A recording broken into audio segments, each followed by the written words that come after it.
स्वर्ग का हकदार कौन? मरने के बाद स्वर्ग के द्वार पर 4 व्यक्ति खड़े थे। इन 4 व्यक्तियों में पहला राजा था, दूसरा एक बिजनेसमैन था, तीसरा पंडित था और चौथा एक आम आदमी मजदूर था। किसी को भी यह पता नहीं था कि कौन स्वर्ग के अंदर प्रवेश कर पाएगा और कौन वहीं से वापस लौटा दिया जाएगा। सब स्वर्ग का दरवाजा खुलने की राह देख रहे थे और आपस में बातें कर रहे थे। जैसे कि राजा को मरने से पहले से ही आदत थी, उसने अपनी बात सबसे पहले बताई। राजा ने कहा, मैं बहुत प्रख्यात राजा हूँ, मैंने धरती पर अपना बहुत नाम कमाया है, इसलिए पूरी संभावना है कि मैं ही स्वर्ग में जाऊंगा। फिर व्यापारी ने अपनी बात सामने रखी। वह बोला, मैंने धरती पर खूब धन कमाया और उस धन से मैंने सैकड़ों लोगों की मदद की, इसलिए मैं ही स्वर्ग का हकदार हूँ। अब बारी थी पंडित की, तो पंडित ने मुंह खोला और सबको ये कहा, चाहे तुम जो सोच लो, लेकिन यह बात तो तय है कि स्वर्ग के दरवाजे खुलेंगे तो मेरे लिए ही।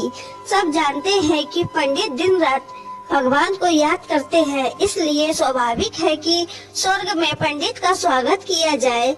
जब सबने अपना अपना पक्ष रख दिया, तब सबकी नजर उस मजदूर पर पड़ी थी, जो चुपचाप अपनी नजरें नीचे झुकाए बिना कुछ बोले वहीं पर खड़ा रहा।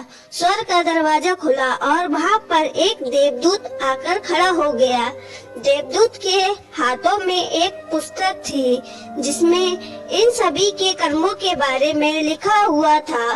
देवदूत ने सबसे पहले राजा को अपने पास बुलाया और उसको पूछा, तुम बताओ, तुमने अपने जीवन में क्या क्या अच्छे कर्म किए हैं? मैं उन्हें इस पुस्तक में देखकर फैसला करूंगा कि तुम्हें अंदर जाने देना है या नहीं। राजा ने कहा, मेरा राज्य जितना बड़ा था उतना ही समृद्ध था और मेरे राज्य के सभी लोग खुशहाल थे। सभी बड़े आनंद से रहते थे। मैंने उन्हें कभी भी किसी भी चीज की कमी नहीं होने दी। यही मेरे अच्छे कर्म है। देवदूत ने अपने पुस्तक में देखा और देखने के बाद राजा से कहा, तुम सच बोलते हो। तुमने अपने राज्य की प्रजा को बहुत कुछ सुख दिया था, लेकिन तुमने अपने राज्य की सीमा बढ़ाने के लिए जितने युद्ध किए थे, उन युद्ध की वजह से हजारों सैनिकों ने अपनी जान गंवा दी थी। उन हजारों सैनिकों के परिवार का दुख के कारण तुम बन गए थे, इसलिए तुम स्वर्ग में नहीं आ सकते। अब बारी थी व्यापारी की। व्यापारी से जब देवदूत ने पूछा कि तुम्हारे अच्छे कर्म क्या है, तब व्यापारी ने उससे कहा, मैंने सैकड़ों लोगों का खाना खिलाया है, कई आश्रम में दान किया है, कई निराश्रित लोगों के लिए घर बनाकर दिया है, ये मेरे अच्छे कर्म है। देवदूत ने फिर से अपनी पुस्तक में ध्यान से देखा और देखने के बाद व्यापारी से कहा, तुम्हारा कहना भी ठीक है कि तुमने बहुत दान धर्म किया है, लेकिन यह दान धर्म तुमने जिन पैसों से किया है, उन पैसों को कमाने के लिए तुमने न जाने कितने झूठ बोले हैं, कितनी हेराफेरियां की है और कितनी मिलावटें की है, इसलिए तुम भी स्वर्ग में नहीं आ सकते। जब पंडित जी से यही सवाल किया गया तो पंडित ने बड़े ही आत्मविश्वास के साथ कहा, मैंने तो अनगिनत लोगों को ज्ञान दिया है, हजारों यज्ञ और पूजाएं की है और दिन रात भगवान का जाप किया है, इससे अच्छे कर्म और क्या हो सकते हैं। देवदूत ने अपनी पुस्तक के अंदर झांक कर देखा और पंडित से कहा, आपने जितने भी लोगों को जो भी ज्ञान दिया है, उन बातों पर खुद कभी अमल नहीं किया। आपने यज्ञ पूजा या भगवान का नाम निस्वार्थ भाव से कभी नहीं लिया, इसलिए आपका भी स्वर्ग में आना प्रतिबिंब है। मजदूर ये सब देखकर हैरान था। वह अब तक जिन्हें महान समझता आ रहा था, उनकी व्याख्या स्वर्ग के दरवाजे पर आकर बदल गई थी। धरती पर जिन कामों को अच्छा समझा जाता है, उनका यहाँ पर कोई मूल्य नहीं था।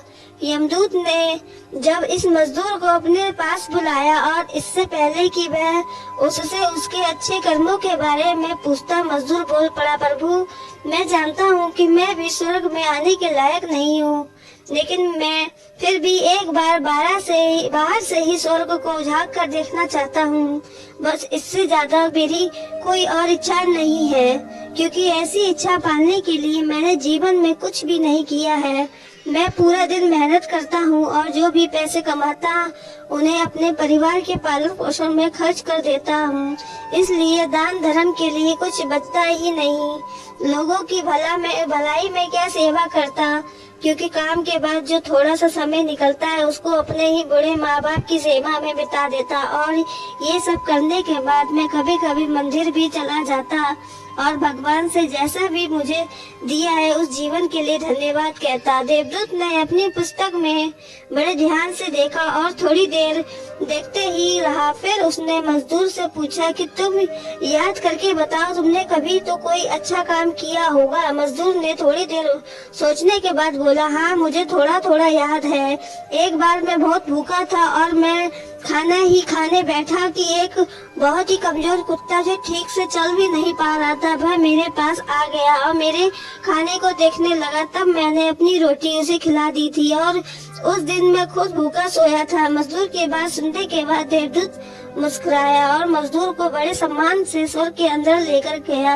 दोस्तों, अच्छे कर्म, लोभ, मोह, माया इन सब भाव में आकर नहीं किए जाते और न ही उन्हें अच्छे कर्मों की श्रेणी में गिना जाता है। निस्वार्थ भाव से किया गया एक ही अच्छा कर्म भी आपके जीवन के सारे पाप धोने की शक्ति रखता है। इसलिए जब भी मौका मिले निस्वार्थ भाव से और अच्छे मन से अच्छे काम किया करो। दोस्तों, आपको ये स्टोरी कैसी लगी हमें कमेंट करके जरूर बताएं। वीडियो को लाइक करें, चैनल को सब्सक्राइब करें। पूरी कहानी सुनने के लिए आपका बहुत बहुत धन्यवाद।